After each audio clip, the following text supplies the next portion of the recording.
Alors, dans la première partie de cette vidéo, on a parlé des facteurs de succès. Vous noterez d'ailleurs que ces facteurs de succès étaient surtout des facteurs d'organisation et de marché. Pas du tout des progrès technologiques en fait. D'ailleurs, les techniques agricoles et les outils agricoles sont restés hyper basiques et les rendements hyper médiocres, notamment par rapport aux progrès qu'on va voir par la suite au Moyen-Âge. Et ça, sur le long terme, ça va peut-être contribuer à la chute de l'Empire romain. Et ouais, maintenant on va devoir parler des trucs un peu moins drôles. Le déclin du système agricole et de l'Empire. Comme souvent, les facteurs qui sont à l'origine du succès d'une société sont aussi à l'origine de sa chute. Bon, vous entendrez peut-être que les latifundia ont causé la chute de Rome. On vous racontera que les sales propriétaires riches ont évincé les petits fermiers honnêtes et bons, l'idéal moral des débuts de Rome. Les bons petits fermiers partaient comme légionnaires faire la guerre pour leur patrie, et quand ils revenaient, les riches propriétaires avaient profité de leur absence pour leur piquer leurs terres. Non! Bon, cette vision, elle est notamment due à Pline l'Ancien, qui est un mec qui a vécu au 1er siècle après Jésus-Christ, et qui était quand même un sacré réac, toujours à râler en mode « C'était mieux avant !» Bon, donc je ne dis pas que cette vision est complètement fausse, mais elle commence à être dénoncée comme sacrément caricaturale. Notamment, certains historiens commencent à dire qu'il n'y avait pas tant d'esclaves agricoles que ça, et qu'il y avait en fait assez peu de latifundia hors d'Italie à proprement parler. La vérité est qu'il y a toujours débat, et qu'en fait c'est très difficile de distinguer ce qu'il y a de subjectif de ce qu'il y a d'objectif dans les textes contemporains comme ceux de Pline. Bah oui, en fait c'est hyper difficile de comprendre les causes d'un système qui part en cacahuète quand on vit dans le système.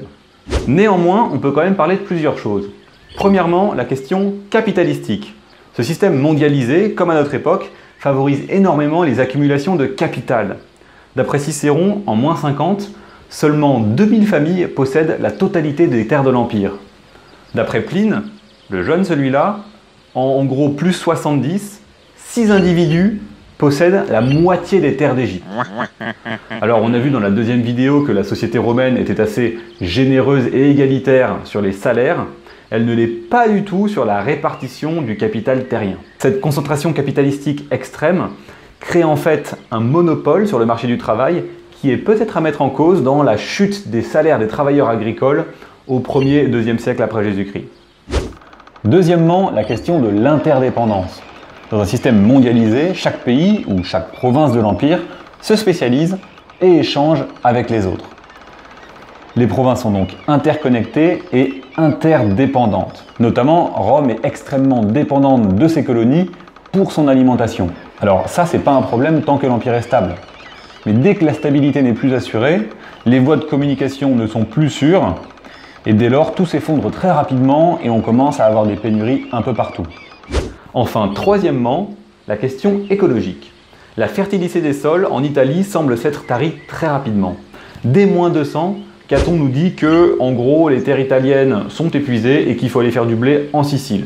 Par la suite, la situation ne fait que se dégrader, car la pression démographique romaine et la gestion non soutenable de l'agriculture épuisent la fertilité des sols comme on épuise une matière première.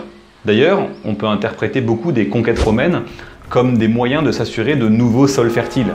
Les guerres puniques, c'était pour s'assurer du grenier à blé de la Sicile, qui s'épuise rapidement, puis on conquiert l'Afrique du Nord, qui se transforme rapidement en désert, et enfin on va conquérir l'Égypte, qui pour le coup a des sols qui ne s'épuisent pas grâce au phénomène exceptionnel de la crue du Nil. Tels les États-Unis envahissant l'Irak en 2003 pour sécuriser son approvisionnement en pétrole, les légions romaines devaient aller chercher toujours plus loin la matière première indispensable à leur population, les terres fertiles pour le blé. Intéressant! Il faut savoir que cet épuisement des sols n'était pas une fatalité. À la même époque, la Chine et le Japon, avec des techniques agricoles à peu près similaires, n'ont pas épuisé leurs sols. En vérité, on ne sait pas encore bien les causes profondes de l'épuisement de la fertilité des sols par les Romains. Voilà, donc une économie intégrée mondialisée, c'est super. Ça permet de faire de la croissance, de la civilisation, ça permet aux gens de vivre mieux, aux arts de fleurir, etc., etc. Néanmoins, il y a quelques pièges dans lesquels il ne faut pas tomber.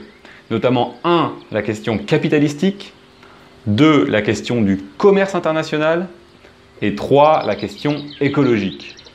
Si ça vous rappelle pas toutes les turpitudes avec lesquelles notre monde se débat au XXIe siècle, c'est que vous vivez en réclusion depuis 20 ans au fond d'une grotte. Donc là, Michel, c'est bien. Maintenant, il faut revenir. Comme toujours, l'histoire est riche d'enseignements et peut nous aider sur les grandes orientations à prendre aujourd'hui. 1. Lutter contre les inégalités de capital. 2. Renforcer les institutions multilatérales internationales pour stabiliser le système monde. Et 3. Se grouiller de faire la transition écologique. Et voilà donc qui conclut notre cycle sur la vie dans l'Empire romain. Nous avons vu aujourd'hui que l'agriculture était en même temps un facteur de succès et probablement une cause de chute de l'Empire romain. Son succès était basé sur 3 facteurs. La diversification, la spécialisation et le commerce, et les effets d'échelle, menant en fait à un marché agricole intégré très efficace sur tout le bassin méditerranéen. Néanmoins, en l'absence de progrès technologiques forts, l'économie agricole a également joué un rôle dans le délitement de la société romaine. Accumulation extrême de capital entre les mains d'une poignée de super riches, forte interdépendance des zones sans moyen d'assurer la stabilité du système et épuisement de la fertilité des sols. Ces éléments ne sont certainement pas les causes immédiates de la chute de Rome, mais elles font probablement partie des causes profondes. Voilà, merci de votre fidélité et continuez à regarder cette chaîne parce que je vais commencer un nouveau cycle de vidéos pour tenter d'expliquer le plus simplement possible le Capital au XXIe siècle de Thomas Piketty. Voilà, donc si toi aussi tu as envie de briller en soirée, mais pas de te taper les 1000 pages du bouquin, ou si tout simplement tu veux découvrir une théorie qui, je pense, révolutionne la pensée économique, eh bien je te dis à bientôt!